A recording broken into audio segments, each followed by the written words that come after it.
ठाणे घोडबंदर भागातील वाहतूक कोंडीवरती कायमचा तोडगा काढण्यासाठी ठाणे फ्रीवेची निर्मिती करा।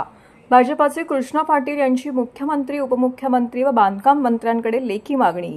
वाढते ठाणे शहर, घोडबंदर रोड व लगतच्या भागातील नियमितची वाहतूक कोंडी सोडवण्याच्या दृष्टीने ठोस पावले उचलण्याची गरज असून घोडबंदर ते ठाणे असा खाडी किनारा ठाणे फ्रीवे बांधून तो पुढे पूर्व द्रुतगती मार्गाला जोडावा, अशी आग्रहाची मागणी ठाणे भाजपाचे माजी नगरसेवक कृष्णा पाटील यांनी शासनाकडे केली आहे।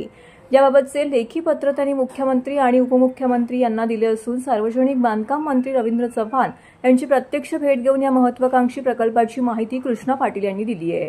ठाणे घोडबंदर या भागातील वाढते नागरिकीकरण, वाढती वाहनांची संख्या लक्षात घेऊन ठाणे शहरातील रस्त्यांची वाहने सामावून घेण्याची क्षमता आज घडीला संपलेली आहे। आताच यावर विशेष उपाययोजना न केल्यास भविष्यामध्ये सार्वधिक वाहतूक कोंडीचे शहर अशी ठाणे शहराची ओळख होईल। कृष्णा दादू पाटील, भाजपा, ठाणे शहर, ठाणे। आज ठाणे शहरामध्ये ट्रॅफिक समस्या ही मोठी झालेली आहे। आज ठाणेकर नागरिक पूर्ण त्रस्त झालेले आहेत। ह्या मुक्तता ठाणेकर नागरिकांना या ट्रॅफिक समस्येतून मुक्तता करण्याकरिता एक स्वतंत्र मार्ग करणं गरजेचं आहे। घोडबंदर रोड हा पूर्वी सिंगल होता, आज 4 पदरी झालेला आहे।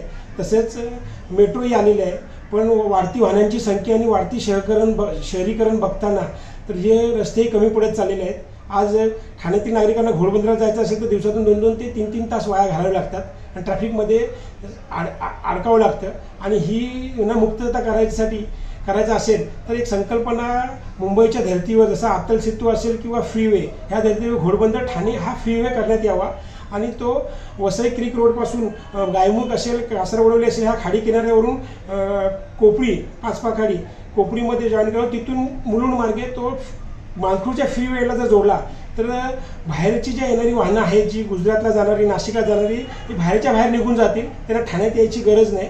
आणि त्याच्यामुळे तो जो ताण पडतो ठाण्यातील रस्त्यांवरती किंवा ट्रॅफिकच्या बाबत लोकांना, त्यातून मुक्तता मिळेल।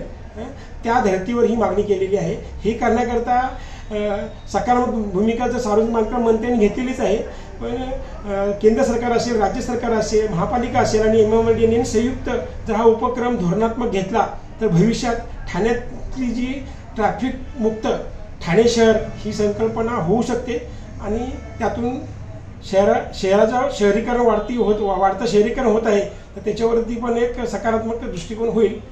सन्माननीय मुख्यमंत्री एकनाथजी शिंदे साहेब, उपमुख्यमंत्री देवेंद्र फडणवीस साहेब आणि सार्वजनिक बांधकाम मंत्री रवींद्र चव्हाण साहेब आणि ठाणे महापालिकेचे आयुक्त, ठाणे शहरांना म्हणजे फरक असं सगळ्यांना जर आज ठाण्यात यायचं असेल तर नवी मुंबई असतील किंवा ऐरोलीवरून येणाऱ्यांना पण वसई विरारला जायचं असेल किंवा मुंबईला गुजरातला जायचं असेल किंवा नाशिकला जायचं असेल तर त्यांना एकच या ठाणे सिटीमधून जावं लागतं आणि तिकडूनच मुंबईवरून येणारी वाहनं बोरिवली मार्गे किंवा गुजरातवरून येणारी वाहनं, नाशिककडून पण येणारी वाहनं, ह्यांनाही ठाणे सिटीमधून जावं लागतं।